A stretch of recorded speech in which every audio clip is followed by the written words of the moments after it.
क्यों आया भगवान शिव को क्रोध? तो दोस्तों, इस वीडियो को पूरा जरूर देखें। साथ ही अगर चैनल पर नहीं होता, चैनल को सब्सक्राइब जरूर करें। महर्षि भृगु ब्रह्मा जी के मानस पुत्र थे। उनकी पत्नी का नाम ख्याति था, जो दक्ष की पुत्री थी। महर्षि भृगु सप्तर्षि मंडल के एक आर्षि हैं। सावन और भाद्रपद में वे भगवान सूर्य के रथ पर सवार रहते हैं। एक बार की बात है, सरस्वती नदी के तट पर ऋषि मुनि एकत्रित होकर इस विषय पर चर्चा कर रहे थे कि ब्रह्मा जी, शिव जी और श्री विष्णु में सबसे बड़े और श्रेष्ठ कौन है। इसका कोई निष्कर्ष न निकलता देख उन्होंने त्रिदेवों की परीक्षा लेने का निश्चय किया और ब्रह्मा जी के मानस पुत्र महर्षि भृगु को इस कार्य के लिए नियुक्त किया। महर्षि भृगु सर्वप्रथम ब्रह्मा जी के पास गए। उन्होंने न तो प्रणाम किया और न ही उनकी स्तुति की। यह देख ब्रह्मा जी क्रोधित हो गए। क्रोध की अधिकता से उनका मुख लाल हो गया, आंखों में अंगारे दहकने लगे। लेकिन फिर यह सोचकर कि ये उनके पुत्र हैं, उन्होंने हृदय में उठे क्रोध के आवेग को विवेक बुद्धि में दबा लिया। वहां से महर्षि भृगु कैलाश गए। देवाधिदेव भगवान महादेव ने देखा कि भृगु आ रहे हैं, तो वे प्रसन्न होकर अपने आसन से उठे और उनका आलिंगन करने के लिए भुजाएं फैला दीं।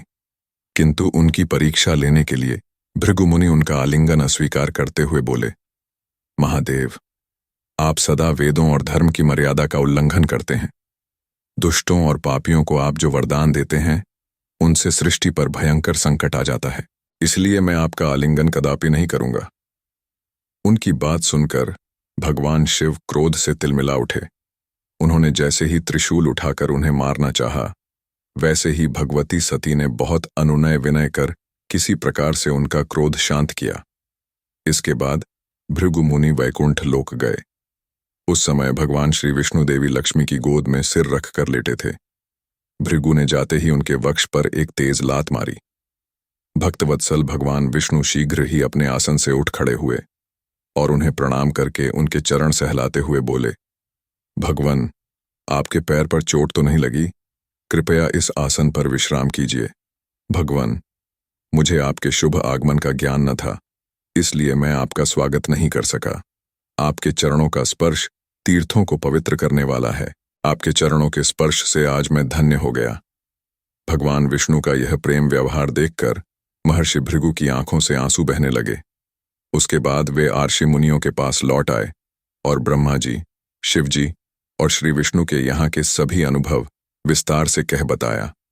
उनके अनुभव सुनकर सभी आर्षि मुनि बड़े हैरान हुए और उनके सभी संदेह दूर हो गए। तभी से वे भगवान विष्णु को सर्वश्रेष्ठ मानकर उनकी पूजा अर्चना करने लगे।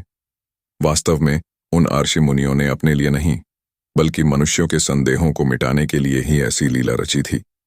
तो दोस्तों, कैसा लगा आज आप लोगों को हमारा वीडियो? आशा करते हैं सभी को पसंद आया होगा। पसंद आया तो हमारे चैनल को सब्सक्राइब जरूर करें